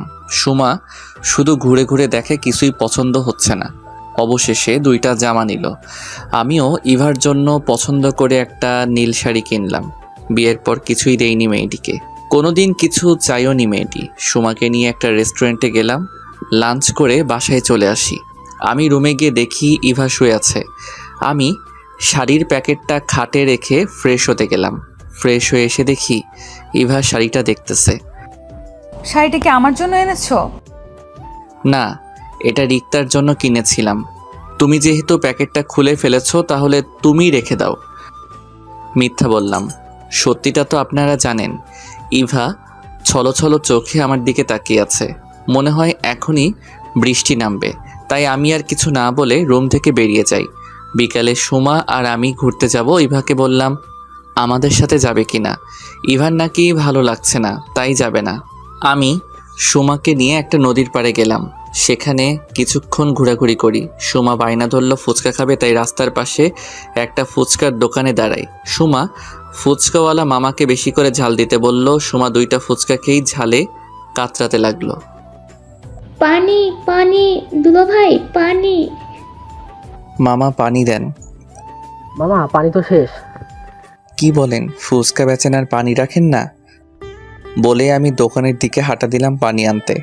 আমি পানি নিয়ে এসে দেখি সুমা নাই। মামা সুমা কই গেছে বলতে পারবেন? আপাকে কয়েকটা ছেলে জোর করে এদিকে টেনে নিয়ে গেছে। আমি আর সেখানে দেরি না করে দৌড়ে সেদিকে গিয়ে দেখি সুমাকে একটি ছেলে টেনে হিসড়ে নিয়ে যাচ্ছে, সাথে আর 3টা ছেলে। আমি দৌড়ে গিয়ে সুমার হাত ধরে টেনে নিয়ে যাচ্ছিল যে ছেলেটা, তাকে পিছন থেকে কষে একটা লাথি মারি। সাথে সাথে ছেলেটি ছিটকে সামনে পড়ে যায়। সুমা দৌড়ে এসে আমার পাশে দাঁড়ালো। কে রে শালা তুই? তোর বাপ। বলেই কোমর থেকে বেল্টটা খুলে দেয়। উদম কেলানি। আমার মায়ের দেখে বাকি 3টা দেয় ভূ দৌড়। মারতে মারতে আধা মরা করে। যা, তোকে আর ছেড়ে দিলাম। নেক্সট টাইম আমার বোনের দিকে চোখ তুলে তাকালে তোর চোখ আমি তুলে নেব। তোকে আমি দেখে নিব। আগে তো তুই সোজা হয়ে দাঁড়া, তারপর তো দেখবে। ছেলেটি চলে গেছে। আমি সুমার দিকে তাকিয়ে বললাম, ছেলেটি কে ছিল আর তোমাকে এভাবে টেনে নিয়ে যাচ্ছিল কেন? আসলে দুলো ভাই ও রকি আমাদের কলেজেই পড়ে, আমাকে প্রতিদিন ডিস্টার্ব করে, আরও আজে বাজে কথা বলে। তার জন্য এখন আমি কলেজেই যেতে পারি না। তুমি আমাকে বা বাসায় আগে বলনি কেন? ভয়েও খুব খারাপ ছেলে, পরে যদি আমাদের পরিবারের কোনো ক্ষতি করে। আচ্ছা এখন বাসায় চলো, সেটা পরে দেখা যাবে। আর শোনো, এসব বাসায় বলার দরকার নেই, অযথা টেনশন করবে সবাই। আমিও এটাই ভাবছিলাম। আচ্ছা হয়েছে, এখন চলো। তারপর সুমাকে নিয়ে বাসায় চলে আসি। রাতে বাইজিৎকে কল করে রকির ব্যাপারে সব জানতে বলি। আজ রাতেও একই খাটে থাকি।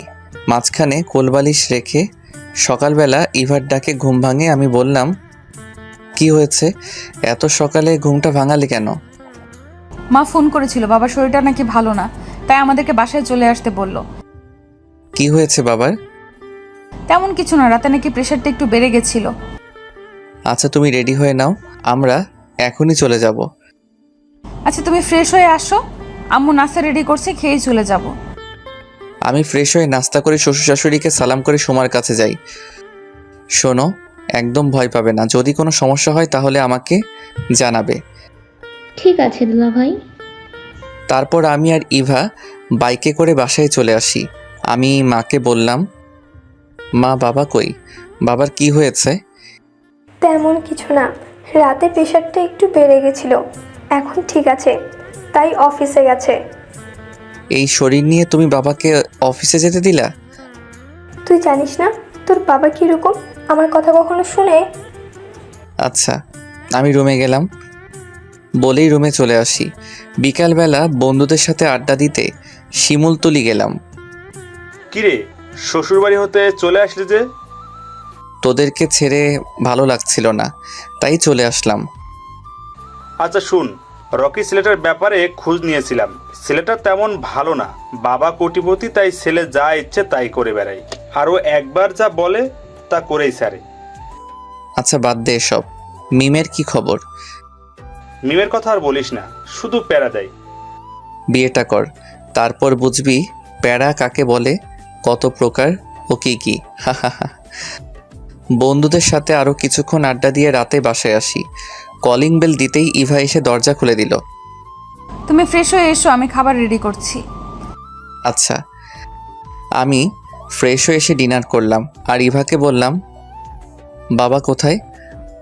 বাবা মা রুমেই আছে। আচ্ছা তুমি রুমে যাও, আমি বাবার সাথে দেখা করে আসি। আসতে পারি? আয়, পাগল ছেলে আমার। বাবা তোমার শরীরটা এখন কেমন? ভালো। তুই কখন এলি? আমি সেই সকালে এসেছি, এসে দেখি তুমি অফিসে চলে গেছো। বাবা মার সাথে আরও কিছুক্ষণ আড্ডা দিয়ে রুমে চলে আসি। আমি যে বালিশ নিয়ে সোফায় ঘুমাতে যাব এমন সময়, তুমি খাটেই থাকো। আচ্ছা ঠিক আছে। তারপর আমিও খাটের একপাশে শুয়ে পড়ি। এভাবে কেটে যায় আরও 15 দিন। এখন আমি আর ইভার সাথে খারাপ ব্যবহার করি না। রিক্তাও কানাডায় চলে গেছেন লেখাপড়ার জন্য। ইভার সাথে আগের মতোই বন্ধুত্ব হয়। ইভাও আমাকে খুব কেয়ার করে। রোজ রাতেই ইভা আমাকে ঘুমের মাঝে জড়িয়ে ধরে। খুব ভালোই কাটছিল আমাদের দিনকাল। কিন্তু হঠাৎ একদিন একটা অচেনা নাম্বার হতে একটা SMS আসে আমার মোবাইলে। SMS-টা দেখে তো আমার মেজাজটা খারাপ হয়ে গেল। কয়েকটা কল দিলাম এই নাম্বারে, কিন্তু নাম্বারটা SMS দিয়ে বন্ধ করে রাখছে। রাগে আমার শরীরটা ফেটে যাচ্ছে। রাখবই না বা কেন? অচেনা একটা মানুষ আমার স্ত্রীর সম্পর্কে বাজে মন্তব্য করবে, আমি বসে থাকবো? SMS-টা ছিল এই: মিস্টার শাওন আকন্দ, আপনি কি জানেন আপনার স্ত্রী পরকীয়ায় আসক্ত? নিজের স্ত্রী সম্পর্কে এমন বাজে কথা শুনলে কারই বা রাগ উঠবে না? আমি এই কথাটা আর ইভাকে না বলে নিজেই খুঁজতে থাকি কে হতে পারে এই তৃতীয় লোক যে আমার আর ইভার মাঝে ঝামেলা সৃষ্টি করতে চায়। রাতে আমি আর ইভা শুয়ে আছি, হঠাৎ ইভার মোবাইলে অচেনা নাম্বার হতে একটা কল আসে। ইভা কলটা রিসিভ করলো। হ্যালো, কে বলছেন? আমি যেই হই না কেন, আমি আপনার স্বামীর সম্পর্কে একটা ইনফরমেশন দেওয়ার জন্য কল করেছি। কি ইনফরমেশন বলেন? আপনি কি জানেন আপনার স্বামী আপনাকে রেখে আরেকটা বিয়ে করেছে? হোয়াট? ইভা কথা বলতে বলতে বেলকনিতে চলে গেল। আপনি যদি চান আমি আপনাকে প্রমাণ দিতে পারি। আপনি কালকে বিকাল 5টায় লেকের পাড়ে চলে আইসেন। আচ্ছা, আমি আসবো। এদিকে আমি ভাবছি ইভা এত রাতে কার সাথে কথা বলে, আর আমার সামনে কথা না বলে বেলকনিতে চলে গেল। নাকি অচেনা লোকটির কথাই ঠিক, না ইভার দিকে নজর রাখতে হবে। ইভা রুমে এসে শুয়ে পড়ল। কারো চোখে কোনো ঘুম নাই। ইভা ভাবছে, শাওন কি সত্যি আর একটা বিয়ে করেছে? লোকটি বলল তো প্রমাণ দিবে। না, কালকে লোকটার সাথে দেখা করলেই সব জানতে পারবো। সকালে ঘুম ভাঙতেই দেখি ইভা রুমে নাই। মনে হয় বাথরুমে হবে। অনেকক্ষণ হলো, এখনও ইভা বাথরুম থেকে বের হলো না। তাই বাথরুমে গিয়ে দেখি দরজা খোলা। ভিতরে গিয়ে দেখি ইভা নেই। তাড়াতাড়ি করে নিচে গেলাম। মা, ইভা কই? ও তো কিছুক্ষণ আগেই বের হলো, বলল কি নাকি কাজ আছে। ইভার এত সকালে কি কাজ? আচ্ছা ঠিক আছে, তুমি নাস্তা রেডি করো। রুমে গিয়ে দেখি মোবাইলে সেই নাম্বার থেকে একটা SMS আসছে। তাড়াতাড়ি করে SMS-টা ওপেন করি। কি শাওন সাহেব, আমার কথা কি এখনও বিশ্বাস হয় না? তাহলে আজ বিকাল 5টায় লেকের পাড়ে চলে আইসেন, তাহলেই সব দেখতে পারবেন। SMS-টা দেখে আমার মাথাটা পুরো আউলিয়ে গেল। কি হচ্ছে সব আমার সাথে? এদিকে ইভা সকাল সকাল বাসা থেকে বের হয়ে গেছে রিক্তার খোঁজ নিতে। আজ কয়েকদিন হয়ে গেল রিক্তাকে দেখছি না। না, আজ রিক্তার খোঁজ নিতেই হবে। আমাকে জানতেই হবে রিক্তা কোথায়। আর রিক্তা ছাড়া তো আর শাওনকে কোনো মেয়ের সাথে দেখিনি। ইভা রিক্তার খোঁজ নিয়ে জানতে পারে রিক্তা দেশের বাইরে চলে গেছে লেখাপড়ার জন্য। ইভা মনে মনে ভাবে, রিক্তা যদি দেশের বাইরেই চলে যায় তাহলে শাওন কাকে বিয়ে করলো আর কে হতে পারে? না, লোকটির সাথে বিকেলে দেখা করতেই হবে। যেই হোক, বিকেলে লোকটির সাথে দেখা করলেই তো জানতে পারবো। ইভা বিকেল 5টায় লেকের পাড়ে অচেনা লোকটার সাথে দেখা করতে যায়। অচেনা লোকটি ইভার হাতে কয়েকটি কাগজ দেয়। শাওন কি করে পারলো এটা করতে? আমার কথা একবারও মনে হলো না? ছেলেদের মন কখন কি চায় কে জানে। এখন প্রমাণ হলো তো, আমি এখন আসি। অচেনা লোকটি চলে গেল। ইভা দাঁড়ানো থেকে দপাস করে বসে পড়ল। আর এসব কিছু শাওন আড়ালে দেখে আসছে। কি হলো ইভার? আর ইভার হাতে কিসের কাগজ? আর এই লোকটি বা কে? যাই হোক, আগে এই অচেনা লোকটিকে ধরতে হবে, তাহলেই সব জানতে পারবো। আমি বাইজিৎ আর তানিমকে ফোন করে আসতে বলি, আর আমি লোকটি পিছু নেই। কিছুক্ষণ পর বন্ধুরা আসলে সুযোগ বুঝে অচেনা লোকটিকে ধরে ফেলি। 3 বন্ধু মিলে অচেনা লোকটিকে ইচ্ছে মতো কেলানি দেওয়ার পরে লোকটি মুখ খুলল। আমি রকির লোক, রকি আমাকে পাঠিয়েছে। ইভাকে কিসের কাগজ দিয়েছিস বল? আপনার আর রিক্তার জাল কাবিননামা আর কিছু ছবি। আমি বাইজিতের দিকে তাকিয়ে বললাম, অনেক রাত হয়েছে, তোদের যা ইচ্ছা কর তারপর পুলিশে দিয়ে দিস। আচ্ছা, আমরা সব ব্যবস্থা করছি, তুই যা। আমি রাত 10টায় বাসায় ফিরি। দরজায় কলিং বেল দিতেই মা এসে দরজা খুলে দেয়। আমি যেই ঘরে ঢুকবো ঠাস ঠাস করে 2টা থাপ্পড় বসিয়ে দেয় মা। তুই এক্ষুনি বাসা থেকে বেরিয়ে যা, তোর মতো কুলাঙ্গারের এই বাসায় জায়গা নেই। মা আমি কি করেছি বলবে তো? কি করেছি মানে? তুই জানিস না তুই কি করেছিস? মা আমি সত্যিই জানি না। তুই ইভাকে রেখে আরেকটি বিয়ে করিসনি? তোর জন্য আজকে আমার মেয়েটি কাঁদতে কাঁদতে বাসা থেকে বের হয়ে চলে গেছে। মা আমি সত্যি বিয়ে করিনি, এটা আমাকে ফাঁসানো হচ্ছে। আমাকে আর মিথ্যে বলতে হবে না, আমি নিজ চোখে দেখেছি। তুই এক্ষুনি বাসা থেকে বেরিয়ে যা। মাকে আর বুঝিয়ে লাভ নেই। আমি জানি মা আমার কথা কখনো বিশ্বাস করবে না, তাই বাইকটি নিয়ে বেরিয়ে পড়ি।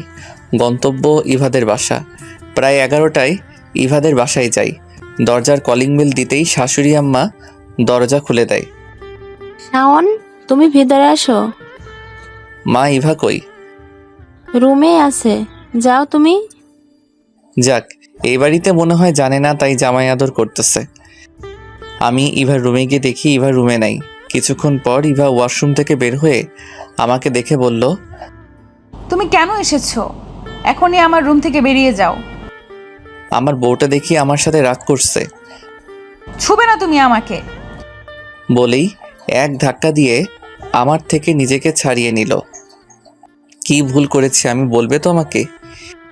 আমার সাথে কেন আইসিস? রিক্তার কাছে যা না। ও নাকি রিক্তা এখন নেই বলে আমার কাছে আইসিস দেহের স্বাদ মেটাতে। ইভা কথাটি বলার সাথে সাথে ঠাস করে একটা থাপ্পড় বসিয়ে দেই আমি, আর বললাম, এই তোমার ভালোবাসা? তোমার ভালোবাসার প্রতি কোনো বিশ্বাস নেই? কোনো অচেনা লোকের কথাই নিজের স্বামীকে ভুল বুঝলে? কথাটা বলেই মোবাইলটা বের করে রকির লোকের জবানবন্দিতে কে ইভাকে দেখাই। আচ্ছা বুঝলাম, বিয়ে না হয় করিনি, তুমি তো রিক্তাকে ভালোবাসো। কে বলেছে? আমার এত সুন্দরী বউ থাকতে এই রিক্তাকে ভালোবাসতে যাব? দাঁড়াও রিক্তাকে একটা কল দেই। বলেই রিক্তাকে কল দিয়ে লাউড স্পিকার অন করে দেই। রিক্তা বলল, কিরে, কি খবর? তোর বউকে এখনো কি জ্বালাস নাকি বলে দিয়েছিস? না রে, তোর ভবিষ্যতের সাথে কথা বলবে। দে ভাবিকে কথা বলি। দিতে হবে না, লাউড স্পিকার দেওয়া আছে, তুই কথা বল। সরি ভাবি, আপনাকে অনেক জ্বালিয়েছি। আসলে আমি আপনাকে বলে দিতে চাইছিলাম, কিন্তু শাওনের নাকি আপনাকে জ্বালাতে খুব ভালো লাগে, তাই আমাকে বলতে দেয়নি। কি আমাকে ফাঁসানো হচ্ছে? তোর ভালো হবে না কিন্তু। ভাবি দেখছেন শাওন কি বলে? আপু আপনি কোনো চিন্তা করবেন না, আমি শাওনকে দেখে নেব। রিক্তার সাথে কথা বলা শেষ করার সাথে সাথে ইভা আমার উপর ঝাঁপিয়ে পড়ল। কি, আমাকে জ্বালাতে তোমার ভালো লাগে তাই না? বলেই আমাকে মারতে থাকে। আমি ইভাকে এক টান দিয়ে আমার বুকে নিয়ে আসি। আস্তে করে ইভার মাথাটা ধরে ধীরে ধীরে ইভার ঠোঁটের দিকে আমার ঠোঁট এগোতে থাকি। হঠাৎ ইভা আমার মুখে হাত দিতেই আমাকে আটকে দেয়। আমি লজ্জায় মাথা নিচু করে রাখি। ইভা আমার গালে একটা কিস করে দৌড়ে পালিয়ে যায়। যা বাবা, আমি লজ্জা পাচ্ছি, আর সে কিস করে চলে গেল। কিছুক্ষণ পর ইভা আমার জন্য খাবার নিয়ে আসলো। নাও খেয়ে নাও, আমি জানি তুমি কিছুই খাওনি। তুমি খাইয়ে দাও। আচ্ছা হা করো। ইভা 2 নলা খাইয়ে দেওয়ার পর আমি বললাম, এখন তুমি খাও, আমি জানি তুমিও খাওনি। না আমি খাবো না। কেন খাবে না? বারে, আমি তোমায় খাইয়ে দিয়েছি, তুমি আমায় খাইয়ে দিবে না? ও সরি, প্লেটটা আমার হাতে দাও, আমি তোমায় খাইয়ে দিচ্ছি। আমি ইভাকে খাইয়ে দিয়ে প্লেটটা টেবিলে রেখে দিলাম। আচ্ছা শাওন, তুমি কি এখনো আমায় আগের মতোই ভালোবাসো? আমি ইভাকে জড়িয়ে ধরে বললাম, পাগলি। তাহলে এতদিন আমায় কষ্ট দিলে কেন? আসলে আমি তোমাকে বোঝাতে চেয়েছিলাম ভালোবাসা কি, আর নিজের কাছের মানুষের অবহেলা করলে কতটা কষ্ট লাগে, আর আমি তোমাকে তোমার জন্মদিনের দিন বলে দিতাম। আচ্ছা এখন বললে কেন? এখন না বললে তো আমার বউটা আমাকে ভুল বুঝতো। আচ্ছা শাওন, এই লোকটাকে আর তোমার সাথে এর কিসের শত্রুতা? পরে একদিন বলবো, এখন অনেক রাত হয়েছে, চলো ঘুমাবো। ইভা খাটের একপাশে শুয়ে পড়লো। তখন আমি বললাম, ইভা, ইভা একটু এদিকে আসো না। এখন না, আগে পড়ালেখা শেষ করো, তারপর যখন নিজের টাকায় বউকে খাওয়াতে পারবে তখন কাছে আসবো। এখন জাস্ট তোমায় জড়িয়ে ধরে ঘুমাবো। তাও হবে না, আমি জানি তোমার স্বভাব, জড়িয়ে ধরতে দিলেই অন্য কিছু চাইবে। লাগবো না তোমায় জড়িয়ে ধরতে বলেই আমি মন খারাপ করে অন্য পাশে শুয়ে পড়ি। কিছুক্ষণ পর ইভা বলল, আমার বাবুটা কি আমার সাথে রাগ করেছে? আচ্ছা জড়িয়ে ধরো। লাগবে না। তোমার না লাগলেও আমার লাগবে। আমার তো স্বভাব খারাপ, জড়িয়ে ধরলে অন্য কিছু চাইতে পারি। চাইলে চাইবে, আমার সমস্যা নেই। আমি শোয়া থেকে লাফ দিয়ে বসে বললাম, সত্যি? তাহলে চলো না শুরু করি। কি শুরু করব? যে কাজটা বাসর ঘরে করা হয়নি। যা, আমার লজ্জা লাগে। লজ্জা কিসের? আমি ওই তো বলেই ইভার উপর ঝাঁপিয়ে পড়ি। ইভার গলায় হালকা একটা কামড় দিতেই ইভার পুরো শরীর লাল হয়ে যায়। প্রথমে গলায় কিস করি, তারপর গালে, আস্তে আস্তে ইভার ঠোঁটে আসি। পুরো 15 মিনিট ইভার ঠোঁট দুটি আমার দখলে ছিল। এভাবে কেউ কিস করে? আর কিছুক্ষণ হলে তো দম বন্ধ হয়ে মারাই যেতাম। কি করবো বলো? এত বছরের জমানো ভালোবাসা একেবারে পুষিয়ে নিলাম। তাই বলে এতক্ষণ? আমি তো আর পালিয়ে যাচ্ছি না। আচ্ছা চলো আবার শুরু করি, আমার না খুব ভালো লেগেছে।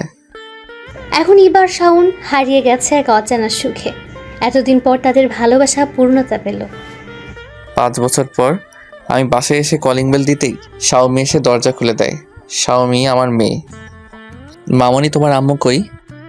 আব্বু, আম্মু রুমে আছে, তুমি যেও না, আম্মু খুব রেগে আছে। তো মামনি, আমি যদি না যাই তাহলে তোমার আম্মুর রাগ ভাঙাবে কে? আমি শাওমিকে কোলে নিয়ে রুমে গেলাম আর বললাম, আমার বউটা দেখি আমার সাথে রাগ করে আছে। তুমি ছুবে না আমায়। তুমি এখন আমাকে আর ভালোবাসো না। তুমি তোমার মেয়েকে পেয়ে আমাকে ভুলে গেছো। কে বলেছে তোমাকে ভালোবাসি না? এসো একটু আদর করে দেই। আমি ইভার গালে একটা কিস করি, তখন আমার মেয়ে বলে, আব্বু, আমাকেও একটা পাপ্পি দাও। দেখেছো তোমার মেয়ে কত হিংসুটে? আমাকে দিয়েছো বলে তাকেও দিতে হবে। রাখবে তোমার ঝগড়া? এসো মামনি, তোমাকে একটা পাপ্পি দেই।